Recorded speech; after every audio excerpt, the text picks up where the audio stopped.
Hey friends, Ash here. Welcome back to Gents. Hope that you're doing well. Today it is time to go over the final rankings of the top 20 best-selling, most popular men's fragrances out there, period.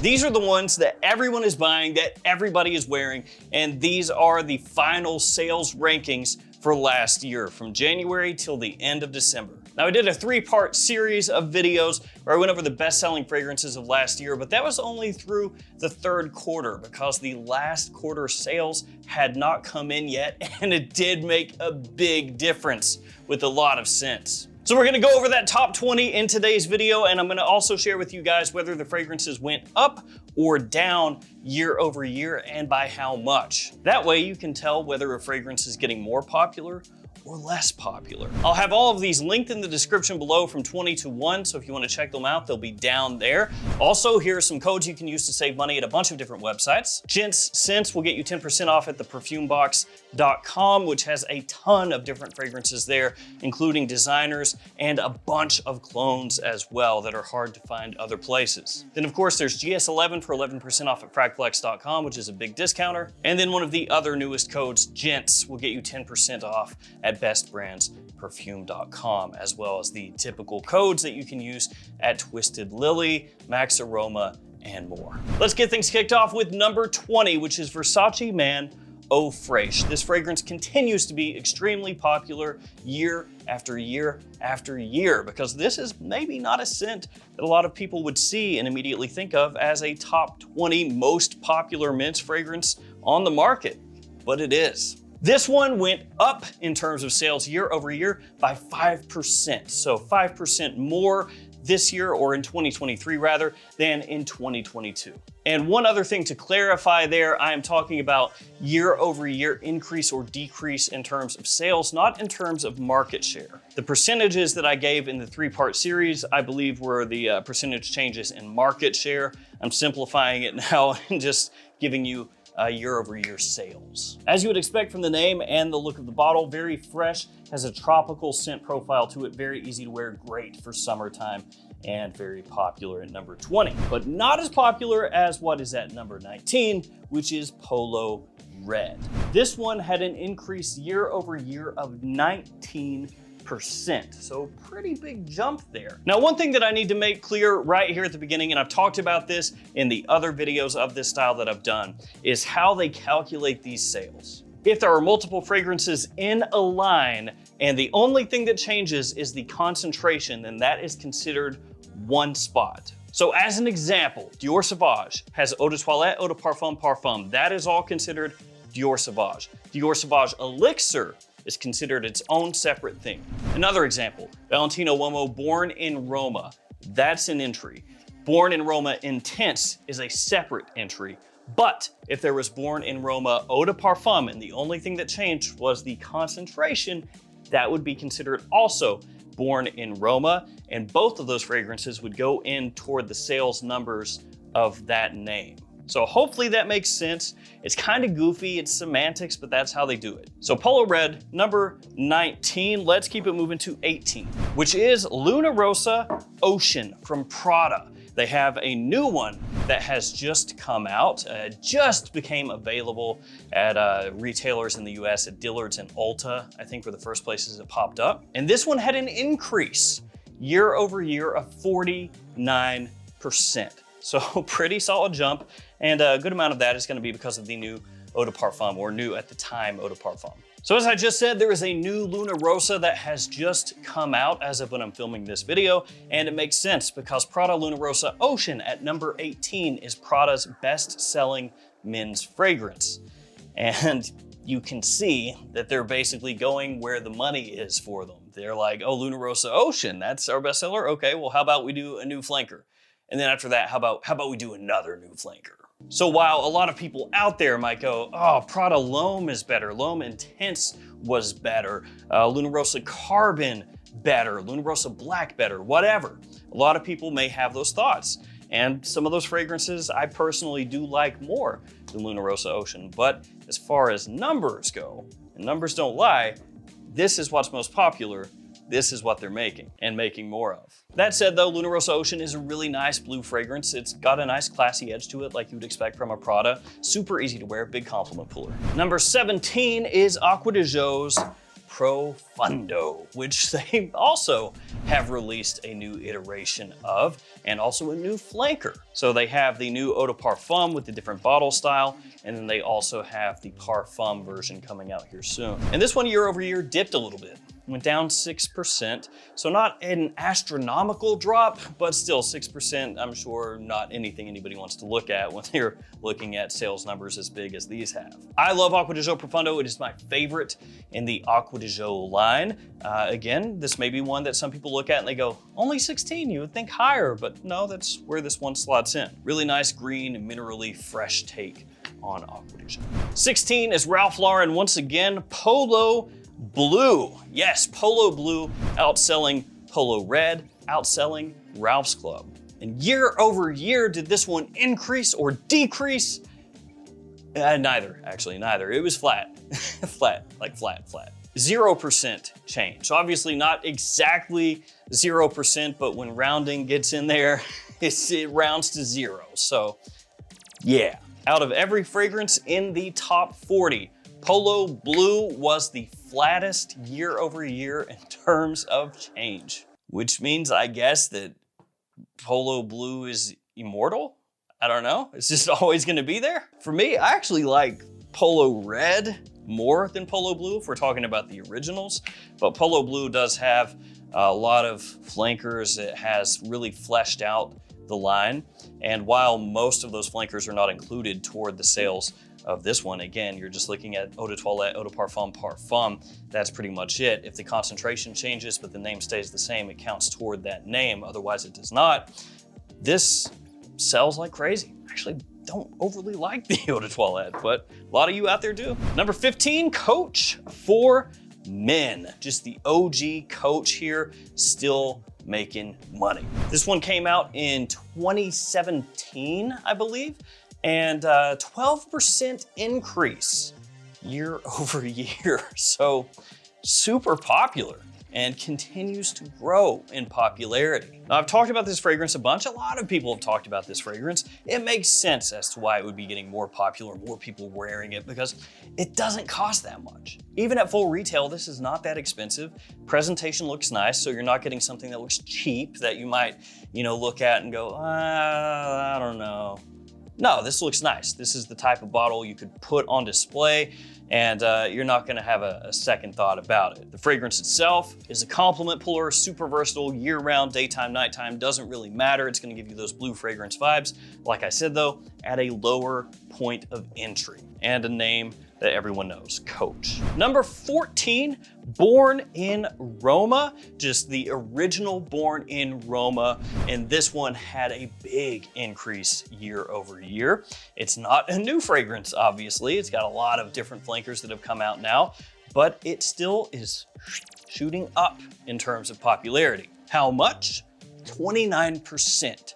Year over year. And that is actually huge when you think about it, because while there are some fragrances I've talked about from 40 up until now that have had a bigger increase year over year, those were fragrances that were new the year before, so they didn't have a full year of sales factoring into the year over year. So what I mean by that is, if this was new the year prior, and it came out in, say, September, and then the next year it has a full year, you're gonna have a much bigger jump year over year, right? Because you have so many more months to add on there. So if you had a 100% jump year over year, you're like, oh, huge.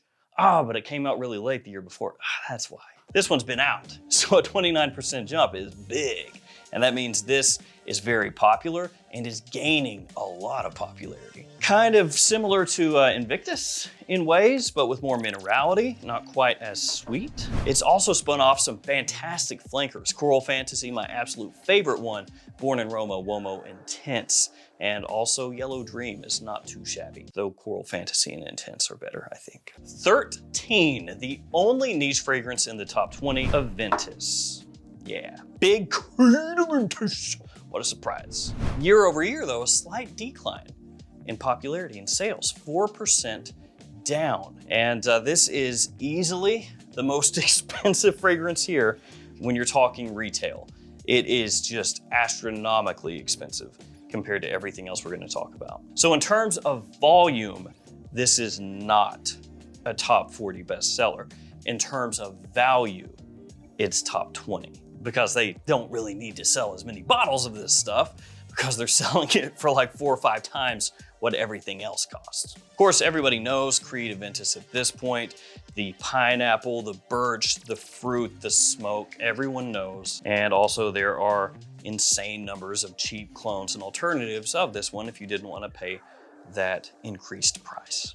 Ooh, still smells awesome though. It's one of those things. I've smelled it 10 million times and I've smelled so many fragrances like this one, but still, it smells great. You can't deny it. Number 12, we're getting close to the top 10. It's Armani Code. Year over year, a 10% decrease. Yes, a decrease. It had a little moment there where it was kind of like shooting back up. It was like, oh, Code making a little return here, but then it's kind of started to fall off a little bit. Be interesting to see if it continues that way or if it, picks back up or starts to level out, but this is where it's sitting right now. And Code does have the Eau de Toilette, Eau de Parfum, and the Parfum, and they did switch to this new bottle style, so keep that in mind. And also, you like this new style or dislike? I think the original bottles were iconic in a way. Yeah. Code though still works really well. Big compliment puller, very nice for an evening out. Actually, the Parfum I think smells fantastic. That's probably my favorite from the line right now. Absolute used to be my favorite until they killed it. So Code slotting in just above Aventus. So this one was 10% down year over year. The next one 10% up year over year, and that is Light Blue. Yeah. Number 11, just outside of the top 10, but if it keeps increasing like it has, creeps into the top 10 next year, I wouldn't be surprised. And another thing to keep in mind, Dolce & Gabbana Light Blue is just light blue. Oh, intense? That's something different. And then all the flankers that they come out with every year, like Forever, Italian Love, Summer Vibes, all that, that's all separate stuff as well. So when you factor that in, Light Blue's crushing it. And it's one of those things where, I personally would prefer a lot of the flankers over this one at this point, but when I go back and smell it, man, it's a classic at this point. When you smell it, you're just like, oh yeah, it's light blue. Yeah, that's nice. Summertime staple. All right, we're in the top 10. Here we go. 1 million coming in at 10. Year over year, a 5% drop. Like I said, light blue, 10% increase, 1 million, 5% drop. That could easily reverse. This year it could be completely different. Maybe they have 1 million sell more, light blue sells less, but that keeps going. At this point, this is considered, I think, a classic by most people. I mean, it's got its haters and everything, but this is its own style of masterpiece. And actually it has decent wearability. It's not just a clubbing fragrance, good performance, nice sweetness in there, and some nuances that people sometimes will pretend it doesn't have. Number 9, Sauvage Elixir. You should recognize all the fragrances in the top 10 at this point. Sauvage Elixir, a 12% increase year over year, and that is pricey. Sauvage Elixir, not cheap at all. And that is, for better or worse. Yes, the quality's there, the performance is there, but $180 for a 60 mil, that's pricey. And we have seen more fragrance houses come out with stuff priced like that one, and I don't know, I'm not a huge fan of that. But I do love a good fragrance, and that is a good fragrance. Very masculine, little throwback style to it. Like I said, huge power, just absolutely killer. But what beat that? Number 8, Hero from Burberry. Increase of 32% year over year, and I feel like Hero might be the fragrance in the top 10 that gets the least respect. This is like the Rodney Dangerfield of top 10 best-selling fragrances. It's really popular. It has a nice modern woodiness to it, both the Eau de Toilette and the Eau de Parfum. I actually think the Eau de Parfum smells really good. People love it. You can wear it anywhere, just about any season for the Eau de Toilette, and yet gets hated on. It's hated on a lot. But as you can see here, number 8 in overall sales, increasing by over 30% year over year. Burberry Hero is onto something. And that's good for Burberry because with Mr. Burberry and some of the other fragrances, it seemed like they just weren't really coming out with anything that stuck, at least not for a while, or they hadn't in a while. And then with this one, they finally hit. Okay, number 7. This is a big one. Myself from Yves Saint Laurent. Yeah, that is insane. And here's the deal with Myself. That one came out in, I believe it was August of last year. So that means from August to the end of the year, this one sold enough to be the number 7 best-selling fragrance for men, period. All the fragrances, the hundreds, if not thousands of men's fragrances on sale that had the entire year, this one beat almost all of them. So at the end of the 3rd quarter, this was in 23rd place. That was just August and September, in 23rd place. Then when it got the last quarter also, so 5 months basically, it bumped up from 23rd to 7th.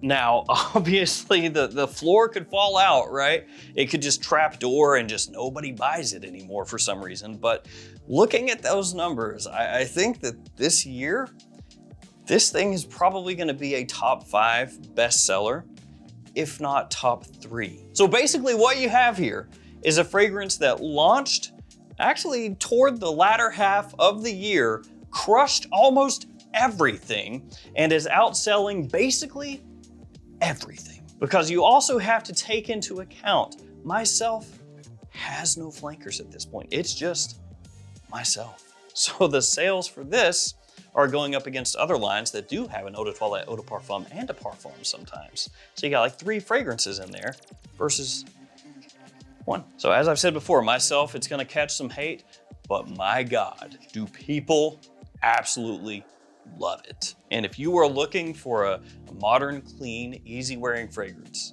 that will get you attention, that you can wear anywhere, this. And it grows on you. It does grow on you. And I am telling you right now, if that's not a top 3 bestseller at the end of this year, I'll be surprised. I legitimately think it's going to sell more than just about everything. Number 6, Gucci Guilty Homme. Went down year over year by 2%, so almost flat, but still just outside the top 5. Gucci Guilty remains extremely popular. And to be fair here, this and this, they don't smell the same, but the idea behind these, pretty similar. Not overly complex, both very easy to wear, both fresh, both clean. This and this are not as far apart as they may seem at first blush, and in sales, they're both killing it. All right, we're in the top 5. These are the big daddies. 5 is Aros from Versace. And there is a marked jump in terms of market share from here to here. And part of that is gonna be because of the lines, how they've been fleshed out, but do keep that in mind, there is a big jump. Aros went up 20% year over year. And frankly, I think they need a new Aros. I think there needs to be a new flanker that comes out. I know some people are like, oh, flankers, I hate them, but that's just the lay of the land. That's how it works. And Aros, for as popular as it is, they really haven't beaten it to death. Because you have some lines that come out with a new flanker every single year. And with how popular that is, again, you would think, well, we've got to cash in, but no, just the 4. Eau de toilette, eau de parfum, parfum, and then flame. Just kind of randomly. I don't know why they did that and then just left it by itself, but hey. So Aros, number 5, what could number 4 be? Number 4, Y. Yes, YSL Y. About flat year over year. Went down 1%. So, I mean, that's kind of a rounding error at that point. And this is the thing that is crazy when it comes to YSL. Sometimes to some people, it feels like YSL is just throwing stuff and trying to see what sticks, right? Throwing stuff at a wall. But then when they hit a grand slam. So now I feel at the end of this year, YSL could have 2 of the top 5 best-selling lines for men in the world. And why I do like a bunch. I think that is a fantastic blue fragrance line. Love the sweetness, good performance, big compliment puller. And I like some of the ones that don't get talked about as much. Y Eau de Toilette is actually really solid. Y Live works fantastically. Y Eau de Parfum Intense, and of course, EDP. Oh, and Le Parfum, of course. 3, Acqua di Gio. Yep, still Acqua di Gio, still in the top 3. It went up 9% year over year, so that's good to see. People still buying and wearing Acqua di Gio, even though Profundo is way down here. But there is the advantage of the concentration differences when you're talking about this one. Not a whole lot to say about Acqua di Gio because everybody knows Acqua di Gio, of course. Very fresh, very easy wearing, a nice floral backbone to it. And you guys know what the top 2 are. So let's get on with it. They actually both dropped year over year. Bleu de Chanel is number 2, dropped 5%. Still commands a bunch of the men's market share, 6.9%. So that's pretty crazy. When you think about every men's fragrance that is sold, 6.9% of those are Bleu de Chanel. But seeing that it has gone down 5%, that makes you wonder, do they need to go ahead and refresh it? Come out with something new, a new Bleu de Chanel flanker? I mean, I would be down with that. A lot of you would be. Chanel, though, they do take their time. They take their time. They only release things when they really, truly feel like they have got it buttoned down to a T. So who knows when it'll come out, if it'll come out. But I would like a new Bleu de Chanel. For now, they'll have to be happy being at number 2 because number 1 is Sauvage. And it dropped 8% year over year. So not insignificant when you consider the millions and millions of dollars that sells each year. 8% is a pretty good chunk of change. Still though, even with that drop, 7.7% of the overall men's market is Sauvage. And then 1.7% is Elixir. So add those together and you have 9.4%. So getting close to 10% of all of men's fragrances. Good job, Dior, I guess. Dior Homme, not even in the top 40. Lets you know where the power structure is there, right? So Sauvage at this point, yeah, what can you say? Absolutely smashing, overwhelming success. Great performance all the way across the line. Big compliment puller all the way across the line as well. And huge versatility, which is why it's right here, number 1. So there we go. Those are the top 20. That's what everyone is buying. And if they're going up, if they are going down, I fully expect this to move at least here. Like I said, I think it should move up here just as far as how much it's selling as a standalone. But you have to take into account as well that these right here, these top 5, these are established lines with that Eau de Toilette, Eau de Parfum thing going on for the most part. So yeah, until this gets some flankers, it may actually be down here as far as overall sales, but on a one-to-one basis, this stuff could be like over here somewhere. All right, guys, that'll do it. Thank you for hanging with me. Hope you found this informative. We will do it again next year around this time. See you guys. Stay safe. See you tomorrow.